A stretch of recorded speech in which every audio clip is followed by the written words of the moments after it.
दोस्तों लगातार पूरे देश भर में से रिप्रेजेंटेशन फाइल हो रही है, रिक्वेस्ट फाइल की जा रही है ड्यू डेट एक्सटेंशन को लेकर के। हर दिन दोस्तों नए नए रिक्वेस्ट यहाँ पे फाइल की जा रही है हमारे फाइनेंस मिनिस्ट्री को।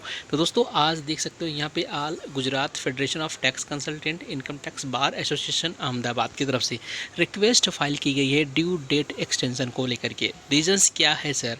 रीजंस बताया गया है जो जेन्युइन रीजंस है। जुलाई के मंथ्स में ए लॉट ऑफ वर्क्स, इतने ज़्यादा काम है लोगों का, TDS का काम है, TCS का काम है, नए सेक्शंस जो यहाँ पे अप्लीकेबल किए गए हैं उसका काम है, लोगों को सीखना पड़ रहा है। ये सारी चीज़ें देखिए यहाँ पे बताया गया है कि बहुत सारे काम होने की वजह से यहाँ पे लोगों को दिक्कत हो रहा है।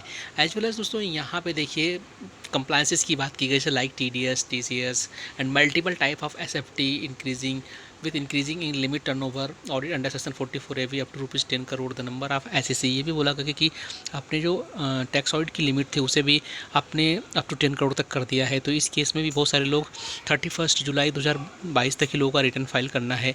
इस केस में लोगों का भी नंबर ऑफ जो ITR है वो भी बढ़ गया है। नहीं तो फिर ऑडिट के केस में लोग ऑडिट के टाइम मिल जाता था तो लोग वहाँ को टाइम मिलने की वजह से फाइल कर पाते थे।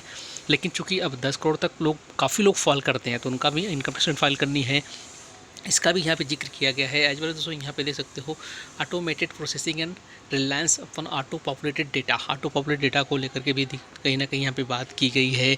उसके बाद दोस्तों यहाँ पे हैवी रेंज की जो बात थी उसके बारे में भी यहाँ पे डिस्कस किया गया है। उसके डिटेल रिपोर्टिंग्स की बात की गई है कि प्रॉपर अगर हमें टाइम मिलेगा, अगर टाइम मिलेगा तभी हम लोग सही तरीके से रिटर्न्स फाइल कर पाएंगे, सही चीज़ डिस्क्लोज कर पाएंगे जो चीज़ें सही हैं। नहीं तो जल्दी में हम क्लाइंट डेटा पूरा नहीं दे रहा है, आधा अधूरा डेटा दे रहा है, तो जो डेटा हमको मिल रहा है उस पर रिटर्न फाइल करनी पड़ रही है। तो ये सारी चीज़ें बात यहाँ पे रखी गई कि टाइम के अभाव की वजह से कहीं रिटर्न गलत ना हो जाए जो प्रोफेशनल रिटर्न फाइल कर रहे हैं। तो यहाँ पे ये सारी बातें दोस्तों यहाँ पे रखी गई है जो कि जेन्युइन्स है। और उसके साथ में इनकम टैक्स पोर्टल्स की ग्लिचेज के बारे में भी दोस्तों यहाँ पे बताया गया है। लगातार डिमांड की जा रही है लेकिन अभी गवर्नमेंट की तरफ से कोई ऑफिशियली अनाउंसमेंट नहीं है। सिर्फ एक स्टेटमेंट निकल के आई थी जहाँ पे बोला गया था कि उनको पूरा उम्मीद है कि रिटर्न 31 जुलाई 2022 तक फाइल हो जाएगी, ड्यू डेट बढ़ानी नहीं पड़ेगी। तो दोस्तों जैसे ही कुछ ऑफिशियली अनाउंसमेंट निकल के आएगा जरूर आप लोग के साथ में शेयर की जाएगी। चलिए मिलते हैं फिर एक नए वीडियो के साथ, तब तक के लिए जय हिंद, जय Bharat. Thank you for watching.